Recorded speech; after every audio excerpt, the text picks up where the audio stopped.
હું છું આપણો હિતેશ પસાયા। હું તમને એક વાત કહું કે અત્યારે અમે નાના મોટા બ્લોગર છીએ, તો લોકો કહે છે કે આ વિડીયો બનાવે છે, આ છે ફલાણું છે, એવી વાતો કરતા હશે લોકો। પણ નાનામાં નાની વાત હું કહું તો ગમે શરૂઆત કરીએ ને તો નાનાથી થાય, આમ એકદમ મોટા નહીં થઈ જવાય। તો હું એ કહેવા માગું છું કે ગમે એવી શરૂઆત કરવી હોય તો નાનાથી થાય, અને લોકો મજાક કરતા રહે છે। તો ધારો કે આપણી જિંદગીમાં ઘણા બધા દુઃખ આવે કે સંકટ આવે કે કઈ બી વસ્તુ હોય, પણ આપણે એમને સામનો કરવો પડે, જેથી આપણને સફળતા મળે। અને વારંવાર હું કહું છું કે તમે મહેનત करता रहो, नाम का क्या वो तो बाद में भी बन जाएगा, लेकिन जो अभी समय जा रहा है उस समय की कदर करो। जब बाद में पछतावा होगा ज़िंदगी में तब ये समय की वैल्यू पता चलेगी।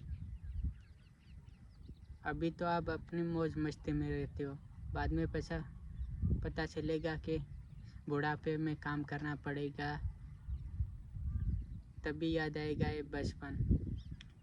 अभी खेलने कूदने की उम्र में मेहनत करो दोस्तों, और सफल बनो।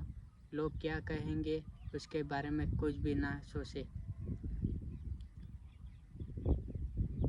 ધારો કે દરેક જગ્યાએ કે ગમે ત્યાં આપણે જઈએ ત્યાં આપણે ઇજ્જત હોવી જોઈએ, અને લોકો આપણને ઇજ્જત આપે એવું કામ કરવું જોઈએ। અને તમે જોવો છો કે અમુક જગ્યાએ એવા વ્યક્તિ હશે કે આપણને જોઈને મોં પલટાવી નાખે છે, તો આપણે તેને બતાવવું જોઈએ કે અમે કોણ છીએ। એટલે નામ એવું બનાવો કે દોસ્તો કે 4 લોકો ને 40 લોકો બોલે કે આ ભાઈ આ આવે છે। અને તે જ પ્રમાણે આપણે મહેનત કરવી જોઈએ। ધારો કે તમે પઢાઈ કરતા હશે દોસ્તો તો પઢાઈ કરો, અને ગમે તે વસ્તુમાં ધ્યાન રાખો, જેથી તમારી જિંદગીમાં કોઈ દુઃખ કે એવું સંકટ ના આવે, અને તમારો પરિવાર સુખી રહે એવું કામ કરો।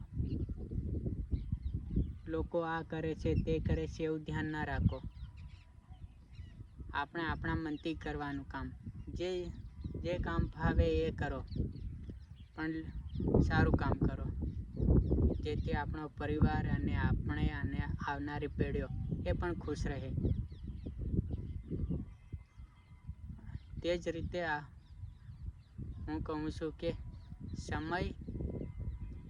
સમય અમુક લોકોને મળે છે, તમારી પાસે સમય છે તો એની કદર કરો। સમય ચૂકી જશો તો પછી ભૂલ પડશે।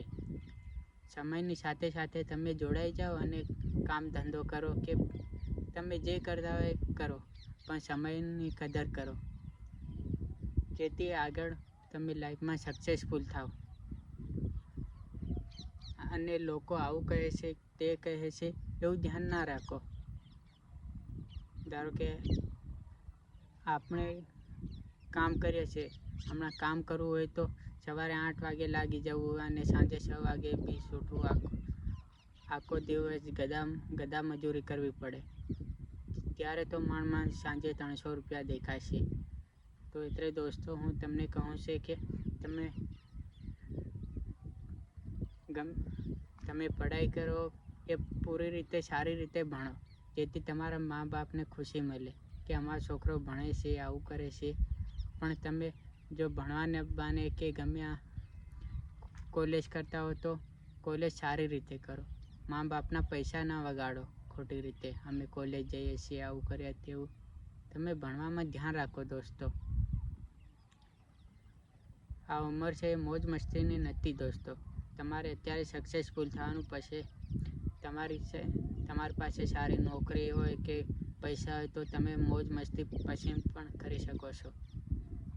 અત્યારથી મોજ મસ્તી કરશો તો લાઈફમાં આગળ આદિના વધો. તેથી ખૂબ મહેનત કરો અને તમારું ભવિષ્ય સુધારો. અને એવી જ રીતે કે કોઈ માણસ ગમે એ દુઃખમાં પીડાતો હશે તો તમારે એની મદદ કરવાની કે એને શું પ્રોબ્લેમ છે અને કેવી રીતે એનું સોલ્યુશન લાવવું. તેથી તેને મદદ કરવાથી આપણને પુણ્ય મળતું હશે તો આપણે ક્યારેય દુઃખી ના થઈએ.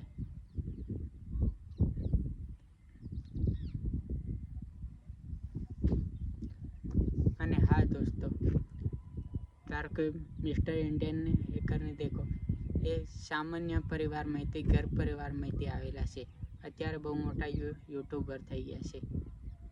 તો એને યુટ્યુબ પર મહેનત કરી હશે અને કેટલા રાત દિવસ મહેનત કરી હશે તો એને આજે સક્સેસફુલ મળ્યું. તમે પણ દોસ્તો તમારી યુટ્યુબ ચેનલ હોય તો મહેનત કરો અને વિડીયો બનાવો. લોકો મજાક ઉડાડે, આવું કરે, હસે, એ તમારે ધ્યાન નહીં રાખવાનું દોસ્તો.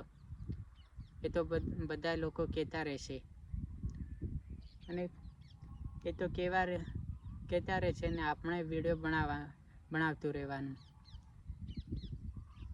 આપણે ગમે ત્યારે ને ગમે ત્યારે સક્સેસફુલ થશું. ધારો કે સરકારમાં અત્યારે ભાવ વધારો કેટલો બધો વધી ગયો છે. જ્યારે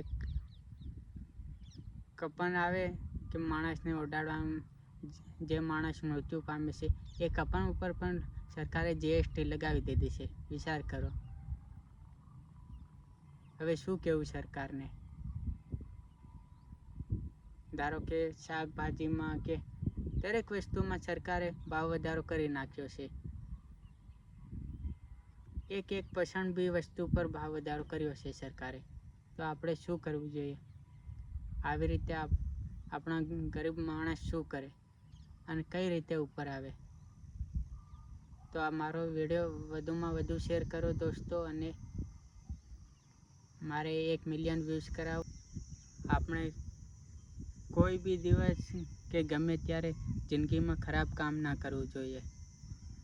ધારો કે શિક્ષા અને ધર્મ, એ તમે જોવો છો, એ જ્યારે શિક્ષા આપણે પ્રાપ્ત કરીએ ત્યારે છોકરો કેટલો સરસ હોય છે અને ધર્મનું બી પાલન કરતો હશે એ છોકરો કેટલો હોશિયાર હશે. તો આપણે આપણો ધર્મ અને શિક્ષા ના ભૂલવી જોઈએ. ધારો કે સ્કૂલમાં સાહેબ લોકો શીખવાડે છે કે છોકરાને આવું કરવાનું, આવું ના કરવાનું. તો છોકરો જેટલું ધ્યાન રાખશે તો એટલો સારો ભણશે. અને બીજા છોકરા ધ્યાન ના આપે તો તમે સમજો છો કે ચોરી કરશે, આવું કરશે, ફલાણું કરશે. એવું બધું ના થાય એટલે પોતાના છોકરાને ધ્યાન રાખો. પોતાના મા બાપને કહો કે છોકરાને આવી રીતે સાંજે લેસન કરાવો અને ભણાવો અને એમનું ધ્યાન રાખો છોકરાઓને કે સ્કૂલે જાય છે કે નથી જતો. તેથી આપણને ખબર પડે છે કે સ્કૂલે છે કે બીજે કહેતા ફરવા જતા રહે દોસ્તો સાથે. હવે છોકરા લોકો છે એ ગમે ત્યાં ને ગમે ત્યાં ફરવા જતા રહે સ્કૂલનું બહાનું કાઢીને. તો દરેક મા બાપને હું કહું છું કે છોકરાનું ધ્યાન રાખો. એને આવી રીતે કરવાનું બેટા, આવી રીતે ના કરવાનું, જેથી એ છોકરો ખરાબ સંગતમાં ના પડે અને તેથી એ સારું ભણતર ભણે અને ગમે ત્યાં નોકરી લાગે તો એની જિંદગી તો સારી જ થાય અને એ ક્યારે દુઃખી ના થાય. એટલે ગમે એ મા બાપને હું કહું છું કે પોતાના છોકરાનું ધ્યાન રાખો. એ ગમે ત્યાં એમ ખરાબ સંગાતમાં ના કૂદે એનું ધ્યાન રાખો.